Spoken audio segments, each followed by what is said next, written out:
दूसरा दिन भी समाप्त हो गया। लॉर्ड्स का ये मैदान, तीसरा टेस्ट मैच। आज दूसरा दिन, काफ़ी कुछ घटा। बहुत सारी चीज़ें इंग्लैंड के फेवर में गई, कुछ हद तक चीज़ें भारत के फेवर में गई। इंग्लैंड के फेवर में जो चीज़ें गई हैं वो है जो रूट की सेंचुरी, जो रूट का कैच लेने का कीर्तिमान, 211 कैच।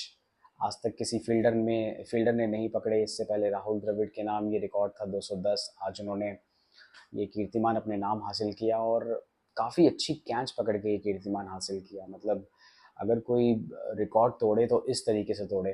आउटस्टैंडिंग कैच था वो, लाजवाब। स्लिप में ऐसे कैचेस बहुत कम देखने को मिलते हैं, बट जो भी देखने को मिलते हैं वो बहुत अच्छे मिलते हैं। ये उसमें सबसे टॉप, जो लिस्ट पे होता है, टॉप पे होता है, वैसा कैच पकड़ा है जो रूट ने। खैर, उससे पहले उन्होंने आज सेंचुरी भी मारी है, और ये उनकी 37th सेंचुरी, यानी कि 37वीं टेस्ट सेंचुरी उन्होंने मारी है। और साथ ही साथ उन्होंने फिर से राहुल द्रविड़ को पीछे छोड़ दिया, और स्टीव स्मिथ, जिन दोनों की सेंचुरीज नंबर है 36, यानी कि 36 सेंचुरीज इन दोनों ने अभी तक टेस्ट क्रिकेट में मारी है। खैर, राहुल द्रविड़ ने तो खेलना छोड़ ही दिया है, बट स्टीव स्मिथ अभी भी एक्टिव हैं टेस्ट क्रिकेट में। तो जाहिर सी बात है कि अब कंपटीशन होगा स्टीव स्मिथ और जो रूट का, जैसे जैसे गेम्स वो आगे खेलेंगे। बट लॉर्ड्स के मैदान पे सेंचुरी मारना अपने आप में एक बहुत बड़ा कीर्तिमान है। और आप सभी को पता है कि ऑनर्स बोर्ड पे फिर उनका नाम लिखा जाता है, जो भी सेंचुरी मारता है या 5 विकेट लेता है। तो आज दोनों ही काम हो गए।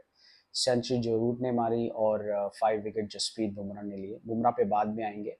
जो रूट ने लॉर्ड्स के मैदान पर अभी तक 4 सेंचुरीज मारी हैं। ये एक लौते बल्लेबाज है जिन्होंने एक कीर्तिमान और कारनामा किया है। मतलब 4 सेंचुरीज किसी ने लॉर्ड्स के मैदान पे मारी नहीं है। तो ये भी एक अच्छी बात है इंग्लैंड के लिए कि इंग्लैंड के बल्लेबाज, स्पेशली जो रूट, जेमी स्मिथ फॉर्म में है। तो और अच्छा टोटल भी उन्होंने खड़ा कर लिया। 387 is not a bad score, I mean. और वो भी ऐसे ग्राउंड पे जहाँ पर डुअल पेस है। कभी बॉल एकदम ऊपर उठ के आ रही है, कभी नीचे रह रही है। हमने देखा कैसे स्टार्टिंग में जब मैच शुरू हुआ था पहले दिन, तो इंडिया ने बॉलिंग बहुत अच्छी करी थी, बट 2-3 कैचेस कैरी नहीं हुई थी बिकॉज लो पेस था पिच पे। और बाद में धीरे धीरे समझ में आया। 1 घंटा इंग्लैंड ने अच्छा खेला, लेकिन सेकेंड हाफ में इंडिया को समझ में आया और उन्होंने बहुत अच्छी बॉलिंग करी, और एक ही ओवर में 2 विकेट लिए अपने नए बॉलर ने। और उसके बाद स्कोर इतना अच्छा बना लेना, इंग्लैंड काफ़ी अच्छी पोजीशन में है। लेकिन उम्मीद मुझे इंडिया से थी कि इंडिया अच्छा स्कोर करेगा।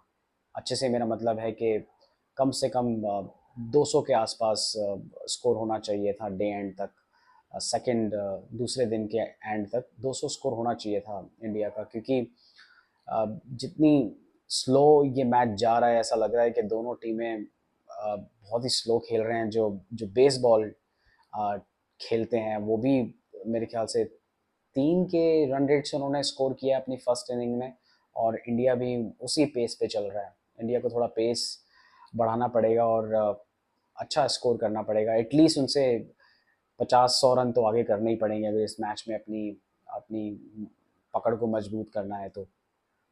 और 387 रन पे इंग्लैंड आउट हुआ, उसका क्रेडिट जाता है जसप्रीत बुमराह को। जसप्रीत बुमराह, उन्होंने दिखाया कि वो क्यों एक वर्ल्ड क्लास बॉलर हैं। मतलब उनको पता है कि वर्ल्ड क्लास बैट्समैन को कैसे आउट किया जाता है। हैरी ब्रूक जो नंबर 1 प्लेयर है, उसको किस तरीके से उन्होंने बोल्ड मारा, लाजवाब। फिर आप देखेंगे बेन स्टोक, जो रूट, मतलब आप नाम लीजिए और बुमराह उस खिलाड़ी को आउट कर देंगे। तो बुमराह इस लेवल के बॉलर हैं जो जानते हैं कि बड़े विकेट्स कैसे लिए जाते हैं। फिर सिराज, आपने देखा किस तरह से बॉलिंग करी, 1 विकेट जड्डू को भी मिला।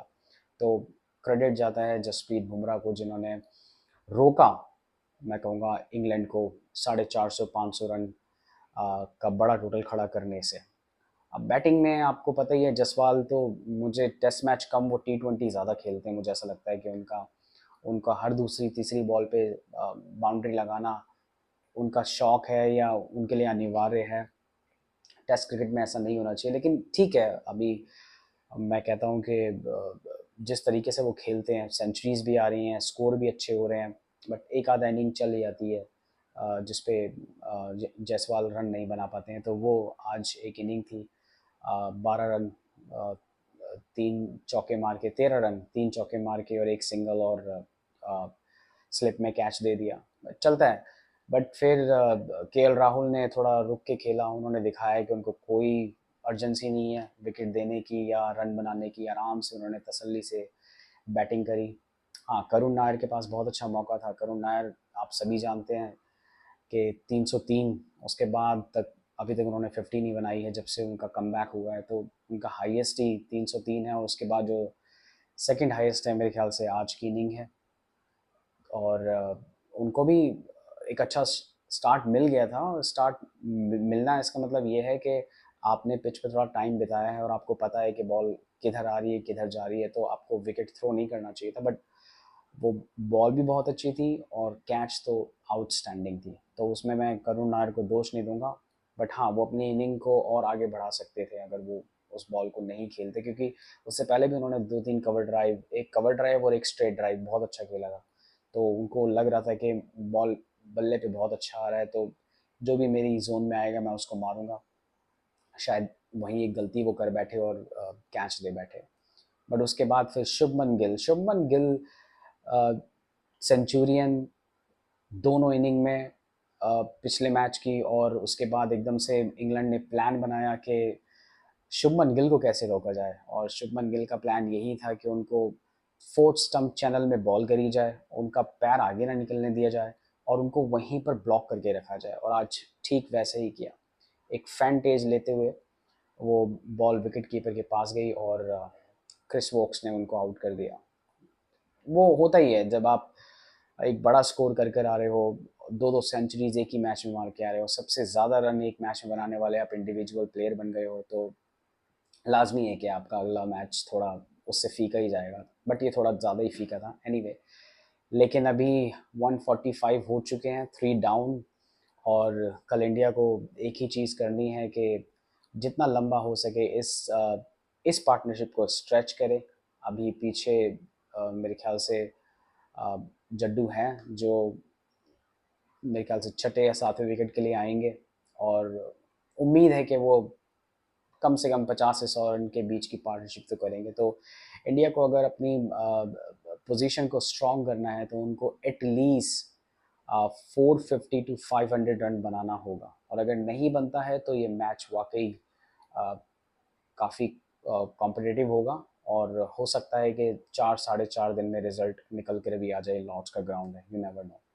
तो ऑल द बेस्ट इंडिया, कल अच्छा करो और अच्छे खासे 300 350 रन जोड़ो, और 100 150 तक की लीड लेने के बाद कोशिश करो कि इंग्लैंड को 200 के आसपास रोका जाए, 200 250 के आसपास, और ये मैच भी अपने नाम करें, क्योंकि एक मैच जो आप हारे हैं उसकी भरपाई भी करनी है, पॉइंट्स टेबल पे आगे भी चलना है। This is the time. आगे की जो सीरीज़ हैं वो इजी होंगी, लेकिन इंग्लैंड में जीतना अलग ही लेवल का एक सुकून मिलता है। तो all the best, let's see क्या होता है। आई बिलीव कि इंडिया डेफिनेटली अच्छा करेगी, सो फाइंड आउट। तब तक के लिए अगर आपको वाकई मेरा ये काम पसंद आ रहा है, वीडियोस अच्छी लग रही हैं, तो इसको लाइक ज़रूर करें और सब्सक्राइब भी करें, ताकि और मोटिवेशन मिले और आपके लिए और अच्छी अच्छी वीडियोस मैं बनाऊं। तो आपसे यही उम्मीद है कि आप लाइक करेंगे और सब्सक्राइब करेंगे।